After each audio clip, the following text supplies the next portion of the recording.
Hello everyone, welcome to the study hub. I hope आप सब अच्छे से होंगे।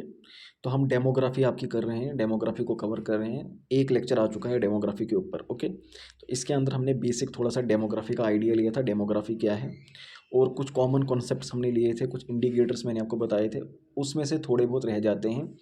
ओके, तो वो हम आज कर देंगे और डेमोग्राफिक थ्योरीज को भी देखेंगे और उसके बाद जो जो फैक्टर्स हैं। ओके, यहाँ तक आज हमारा कवर हो जाएगा। ठीक है। तो कुछ बच्चों ने मुझे कमेंट्स किए थे और ये भी बताया था, मतलब मैसेजेस किए थे, इंस्टाग्राम वगैरह पे मैसेजेस आए थे कि एक बार इन इंडिकेटर्स को थोड़ा सा फिर से समझा दें। तो इसलिए मैं थोड़ा सा उनको रिवाइज करूँगा, ज़्यादा डिटेल में नहीं जाएंगे। देखो, डेमोग्राफी की जहाँ तक बात है, बेसिक से शुरू करते हैं ताकि कोई भी कन्फ्यूजन ना रह जाए। ओके, हालांकि कल भी मैंने कोई कसर नहीं छोड़ी थी। देखो, डेमोग्राफी की अगर हम बात करें, डेमोग्राफी ग्रीक वर्ड से लिया गया है, डेमोस और ग्राफी। डेमोस का मतलब ही पॉपुलेशन है और ग्राफी का मतलब होता है साइंस। यानी कि जब भी हम साइंटिफिक वे में ह्यूमन पॉपुलेशन को स्टडी करेंगे, हम बताएंगे हम डेमोग्राफी पढ़ रहे हैं। अब इसमें मेन चीज़ आती है, तीन चीज़ें, बर्थ, डेथ और माइग्रेशन। ये तीन चीज़ें हैं इंपॉर्टेंट जो डेमोग्राफी के अंदर पढ़ी जाती है, क्योंकि इन्हीं की वजह से किसी भी एरिया की पॉपुलेशन वो डिटरमाइन होती है। कितनी बर्थ हुई, कम हुई, ज़्यादा हुई, कितनी डेथ हुई, किस रेट से डेथ हुई, वो क्या माइग्रेशन रहा। तो ये पॉपुलेशन को इम्पेक्ट करें, क्योंकि कोई भी पॉपुलेशन किस चीज़ से इम्पेक्ट होगी, वहाँ पे बर्थ कैसी हो रही है, वहाँ पे डेथ कैसी हो रही है, या फिर वहाँ पे माइग्रेशन कैसी हो रही है। जो आ रहे हैं इमिग्रेशन, जो जा रहे हैं एमिग्रेशन, वो किस रेट से हो रही है, वो पॉपुलेशन डिटरमाइन करेगी। ओके, तो इसी की साइंटिफिक स्टडी को हम क्या बोलते हैं, इसी की साइंटिफिक स्टडी को हम बोलते हैं डेमोग्राफी। तो statistical study of data related to population, किसी भी रीजन की जो पॉपुलेशन है, जब हम उसके डाटा की स्टैटिस्टिकल स्टडी करते हैं या सिस्टमेटिक स्टडी करते हैं, वो हमारा डेमोग्राफी कहलाता है। ओके, तो इसके अंदर क्या क्या फैक्टर्स आएंगे, अलग अलग फैक्टर मैंने आपको बताया था। पॉपुलेशन ग्रोथ रेट, परसेंटेज, अलग अलग लोग उस पॉपुलेशन के अंदर कैसे हैं, सेक्स रेशो कैसा है, लिटरेसी रेट कैसा है, वो सारी चीज़ें उसके अंदर कवर की जाती हैं। ओके, कॉमन इंडिकेटर में मैंने आपको बताया था बर्थ रेट। बर्थ रेट में मैंने आपको बताया था कि हम देखते हैं 1,000 लोग के कंपैरिजन में कितने लोग पैदा हुए, वो वहाँ की बर्थ रेट होगी। और इन्हीं 1,000 लोगों के कंपैरिजन में कितनी डेथ्स हुई, वो डेथ रेट होगा। This is as simple as it is. Growth rate हमने देखा था कि इसी का डिफरेंस, इन दो का डिफरेंस, बर्थ रेट का डिफरेंस और डेथ रेट का जो डिफरेंस आएगा, वो आपका क्या कहलाएगा, वो आपका ग्रोथ रेट कहलाएगा। और फर्टिलिटी रेट में मैंने आपको बताया था, फर्टिलिटी रेट बिल्कुल बर्थ रेट की तरह है। यहाँ पर डिफरेंस ये है कि यहाँ पर हम लेते हैं 1,000 वुमेन को, डिनोमिनेटर में 1,000 वुमेन ली जाएंगी, और ये 1,000 वुमेन जो होंगी 15 to 49 की एज ग्रुप की होनी चाहिए। ओके, और ऊपर हम वही लेंगे बर्थ रेट, बर्थ लेंगे, लाइव बर्थ, कितने जन्म हुए, ये आपका फर्टिलिटी रेट होगा। ठीक है। मॉर्टेलिटी रेट, ये आई थिंक हमने कल नहीं किया था शायद। ओके, तो इसको पढ़ते हैं। मॉर्टेलिटी रेट क्या है, इन्फेंट मॉर्टेलिटी रेट, बच्चों का, छोटे बच्चों की बात हो रही है। वो क्या है, number of deaths of babies before the age of 1 year पर 1,000 लाइव बर्थ्स। ध्यान से सुनना, 1,000 लाइव बर्थ्स हैं, 1,000 बच्चे पैदा हुए, उन बच्चों के कंपैरिजन में कितने बच्चों की डेथ हुई 1 साल, यानी अभी वो 1 साल इंटर नहीं हुए थे। ठीक है, 1 साल की एज से पहले पहले कितने बच्चों की डेथ हुई, वो होता है इन्फेंट मॉर्टेलिटी रेट। ओके, इसी तरह से होता है मैटरनल मॉर्टेलिटी रेट। अब मैटरनल मॉर्टेलिटी रेट में हम देखते हैं कितनी औरतें मरी। ठीक है, कब, इन ए चाइल्ड बर्थ पर 1 लाख यहाँ पर लिया जाएगा। ओके, 1 लाख लाइव बर्थ के ऊपर कितनी औरतों की डेथ हुई, number of women die in child birth. Okay, तो वो क्या कहलाएगा, वो कहलाएगा maternal mortality rate, sorry. Okay, उसके बाद लाइफ एक्सपेक्टेंसी। लाइफ एक्सपेक्टेंसी का मतलब होता है कि एक इंसान, एक्सपेक्टी का मतलब क्या है, एक्सपेक्टेशन, कितने साल जिएगा। ओके, तो estimated year, number of years that an average person is expected to survive. एक इंसान कितने साल सर्वाइव कर पाएगा, वो जिंदा रह पाएगा, वो लाइफ एक्सपेक्टेंसी होती है। तो स्टार्टिंग में इंडिया की लाइफ एक्सपेक्टेंसी बहुत कम थी, एक टाइम पे 30 के करीब करीब, 40 होते होते बढ़ते बढ़ते 60 से ऊपर चली गई। ये क्या था, ये क्या था? इसका मतलब ये है कि अगर किसी कंट्री की लाइफ एक्सपेक्टेंसी कम है, इसका मतलब वहाँ पर वो कंट्री क्या है, अंडर डेवलप्ड है, वहाँ पर प्रॉपर मेडिकल फैसिलिटीज़ अवेलेबल नहीं है, वहाँ पर काफ़ी ज़्यादा बीमारियाँ हैं उस कंट्री के अंदर जिनका अभी तक क्योर नहीं मिल पाया है, वहाँ पर क्या है, माल न्यूट्रिशन के शिकार लोग हैं, जो काफ़ी ज़्यादा जो है जिनका इम्यून सिस्टम उतना स्ट्रांग नहीं हुआ, तो इसलिए वो जल्दी छोटी मोटी बीमारियों से भी उनकी मौत हो रही है। ये इस चीज़ को रिफ्लेक्ट करता है। और अगर लाइफ एक्सपेक्टेंसी रेट अच्छा है, तो इसका मतलब वहाँ पर बेटर मेडिकल फैसिलिटीज़ अवेलेबल हैं, वहाँ के लोगों का जो लिविंग स्टैंडर्ड है वो अच्छा है, वहाँ के लोगों का जो न्यूट्रिशनल लेवल है वो अच्छा है। ओवरऑल उस रीजन का, उस कंट्री का क्या है, काफ़ी ज़्यादा डेवलपमेंट हो चुका है। आई बात समझ?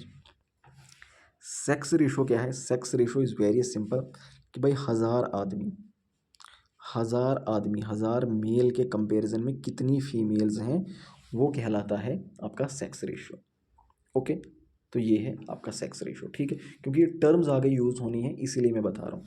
एज स्ट्रक्चर क्या होता है? The age structure of population refer to proportion of persons in different age groups related to total population. देखो, टोटल पॉपुलेशन जितनी भी है से एक्स, ओके, उसके कंपैरिजन में अलग अलग एज के ग्रुप के लोग कितने हैं, वो एज स्ट्रक्चर को रिप्रेजेंट करेगा कि हाँ भाई 15 साल से लेकर 20 साल की एज के इतने लोग हैं, ओके, 25 साल से लेकर 30 साल की एज के इतने, तो एज स्ट्रक्चर, आई बात समझ?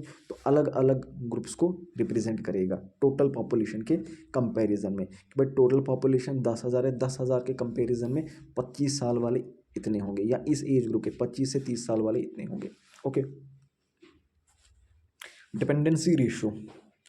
अब डिपेंडेंसी रेशो क्या है?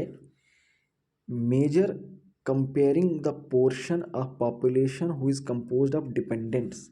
आपकी कंट्री में कितने डिपेंडेंट्स है? डिपेंडेंट्स में कौन कौन आ जाएंगे? बूढ़े लोग आ जाएंगे जो काम नहीं कर सकते, और वो बच्चे आ जाएंगे, छोटे बच्चे जो काम नहीं कर सकते, वो बूढ़े जो काम नहीं कर सकते, वो बच्चे जो काम नहीं कर सकते। तो ये लोग कितने अवेलेबल हैं, ये क्या काम करता है? ये आपके डिपेंडेंसी रेशो को रिप्रेजेंट करता है। ओके, उसके बाद देखो, एक टर्म होती है डेमोग्राफिक डिविडेंड। अब डेमोग्राफिक डिविडेंड, अगर किसी भी कंट्री का डेमोग्राफिक डिविडेंड अच्छा है, तो इसका मतलब ये होता है कि उस कंट्री के अंदर डेमोग्राफिक डिविडेंड की बात करें तो वहाँ पर जवान लोग ज़्यादा हैं। ओके, जवान लोग ज़्यादा, जैसे इंडिया का डेमोग्राफिक डिविडेंड दुनिया में सबसे बेहतर है, सबसे ज़्यादा जवान लोग देखने को मिलते हैं। और चाइना का डिपेंडेंसी रेशो जो है बढ़ रहा है, क्योंकि वहाँ पर वन चाइना पॉलिसी जो चाइना ने अडॉप्ट की थी, उसकी वजह से वहाँ पर बूढ़े लोगों की तादाद बढ़ गई थी ज़्यादा, ओके, जवान कम हो गए थे, तो उनका डिपेंडेंसी रेशो हाई हो गया था। ठीक है, अब कौन कौन से फैक्टर्स हैं जो पॉपुलेशन को डिटरमाइन करते हैं? डिस्ट्रीब्यूशन ऑफ पॉपुलेशन इंडिया में किन किन चीज़ों के ऊपर डिपेंड करता है? तो देखिए, फिजिकल फैक्टर है, जैसे कि क्लाइमेट उस जगह का कैसा है, टेरेन वहाँ पे उस जगह की कैसी है, अवेलेबिलिटी ऑफ वाटर उस जगह की कैसी है। अभी हमने पढ़ा था ज्योग्राफी के अंदर, अगर आप ज्योग्राफी की सीरीज़ को ये फॉलो कर रहे हैं, हमने नॉर्थन इंडियन प्लेन्स के बारे में पढ़ा था। हमने कहा था कि ये सिर्फ 1/4 एरिया है, टोटल कंट्री का 1/4 एरिया है, लेकिन ये क्या काम कर रहा है, मोस्ट ऑफ द पॉपुलेशन को सस्टेन कर पा रहा है। क्यों? क्योंकि वहाँ पे क्लाइमेट अच्छा था, टेरेन अच्छा था, मोनोटोनियस प्लेन, बिल्कुल एक ही किस्म के रिलीफ फीचर्स देखने को मिल रहे थे, ज़्यादा उबड़ खाबड़ नहीं था। वाटर अवेलेबिलिटी भी काफ़ी ज़्यादा थी, भाई इंदस नदी उसी से बह रही है, गंगा वहीं से बह रही है, ब्रह्मपुत्रा वहीं से बह रही है, तो इसलिए वहाँ पर पॉपुलेशन ठीक ठाक है उस एरिया में। भाई आपका यूपी, आपका बिहार, ठीक है, तो वहीं पे तो है, वो आपके इंडियन प्लेन्स में लाई करता है, आपका पंजाब इंडियन प्लेन्स में लाई करता है, इसीलिए वहाँ पर पॉपुलेशन ज़्यादा है। ओके, तो ये चीज़ें फिजिकल फैक्टर्स हैं, रिलीफ फीचर्स हैं, ये चीज़ें डिटरमाइन करते हैं किस तरह का होगा। क्लाइमेट स्वीटेबल होगा तो एग्रीकल्चर, फर्टाइल प्लेन्स, यहाँ पर क्या होंगे, ज़्यादा पॉपुलेशन होंगे। इसी तरह से बता रहा, अगर मोन्टेनियस है, फॉरेस्टेड रीजन है, जैसे कि सोथर्न इंडिया का, सेंट्रल इंडियन स्टेट्स का, या हिमालयन स्टेट्स का, या नॉर्थ ईस्ट की जो स्टेट्स हैं, वहाँ पर हमें लेस देखने को मिलता है। ओके, आप यहीं जम्मू एंड कश्मीर की बात करें, आप जम्मू में बैठे हो, आप ज़रा बिहार अगर कभी गए हो, यूपी अगर कभी गए हो, तो आपने देखा होगा कितनी ज़्यादा तादाद है। यहाँ के रेलवे स्टेशन को देखो और वहाँ के रेलवे स्टेशन को देखो, आपको डिफरेंस फील होगा। आई बात समझ? क्यों? क्योंकि वहाँ पर वो चीज़ें हैं, वो सारी चीज़ें वहाँ पर अवेलेबल है, इसलिए वहाँ पर लोग हैं, वहाँ का क्लाइमेट वैसा है। बिहार का क्लाइमेट कश्मीर के क्लाइमेट का जैसा हार्श नहीं है। यहाँ पर कितने सीवियर विंटर्स होते हैं, बिहार में ऐसा नहीं होता है। ओके, वहाँ पे पानी की अवेलेबिलिटी, वहाँ की लैंड फर्टाइल, इसलिए लोग वहाँ पर ज़्यादा रह रहे हैं। ओके, अब देखो ये क्या बता रहा है कि डेवलपमेंट ऑफ इरिगेशन, जो इरिगेशन को डेवलप किया हमने पर्टिकुलरली राजस्थान के अंदर। इसी तरह से availability of mineral and energy resources Jharkhand के अंदर।